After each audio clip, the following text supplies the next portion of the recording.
The iPhone 16 Pro Max has been out for about 8 months. It was promised to be an incredible AI machine with great new camera features. But after 8 months of using this iPhone, I'm not sure it was worth the upgrade.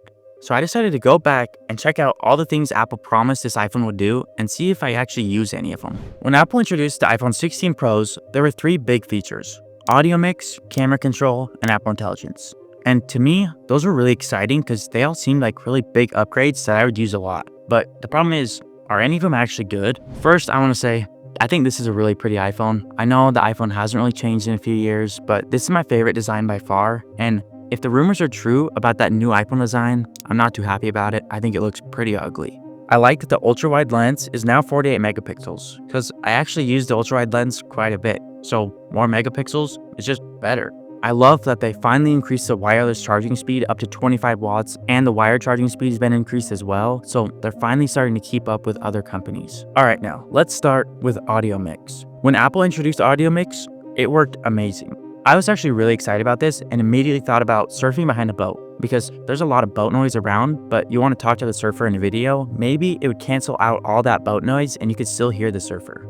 You know, let's just try it out. If I grab my phone here and start recording, I can talk a little and maybe walk around the iPhone to test out some of these features. Now that I have a video recorded, I can go in and edit it and click on audio mix. Let's try in frame. This is supposed to have only the sound of anything in frame. You can increase the intensity, which does kind of get rid of the sound, but honestly, it's not as great as I was hoping. Then you have the other two, which are studio and cinematic, which I'm honestly pretty disappointed. I definitely wish it worked as good as Apple made it look like in the beginning, but it's just not there yet. Hopefully with updates, it'll get better. Then we have camera control, which is this little button on the side of your phone. And for some reason, Apple doesn't like to call it a button, but it's definitely a clickable button. I was really excited for this camera control button because I do take a lot of pictures and a lot of videos, but honestly, it's kind of hard to use. This camera control, you can half press, full press, and slide back and forth, which it's really cool that they made a button so high tech, but I also kind of think that's the problem. Apple has it set up so you can press and hold to get visual intelligence, which we'll talk about a little bit later, or you can just single press and it'll bring up the camera. Side note, in settings, if you click camera, go to camera control, you can actually click here and change which camera app the camera control will open. Once you're in the camera app, you've got a lot to remember. A full press acts as a shutter, so it'll take a picture. A double half press brings up the settings menu. Then you need to swipe around the camera control to a setting you want to change. Then half press to select. From there, you can swipe around to adjust. Honestly, I think it's easier to just touch the screen and change the settings like normal. The slider is just too hard to use.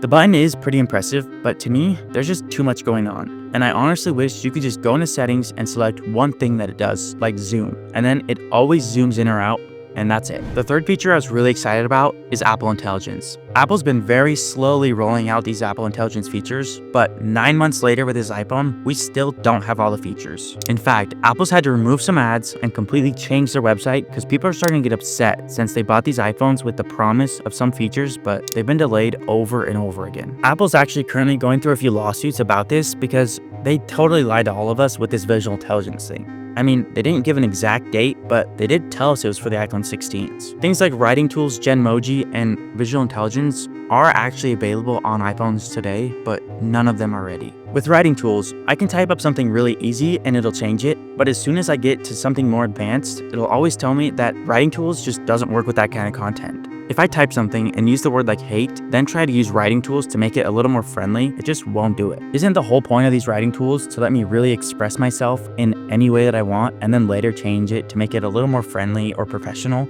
Or Genmoji. It's kind of the same story. I can make something basic like a taco on a surfboard, but I swear, every time I want to text someone a Genmoji that'll fit the subject that we're talking about, I spend 5 minutes trying to get Genmoji to work and finally just give up. And there's visual intelligence, which I was really excited about. If you hold down camera control, you'll get visual intelligence, which is supposed to give you pretty much any information about anything you can see. Then after you take a picture, you can either search it in Google or ask ChatGPT a question about it. But I swear, asking ChatGPT takes forever and it's just faster in the actual app. Then if you don't respond right away, everything will just disappear and you're gonna have to restart all over again. So I've just found it easier to just use the ChatGPT app.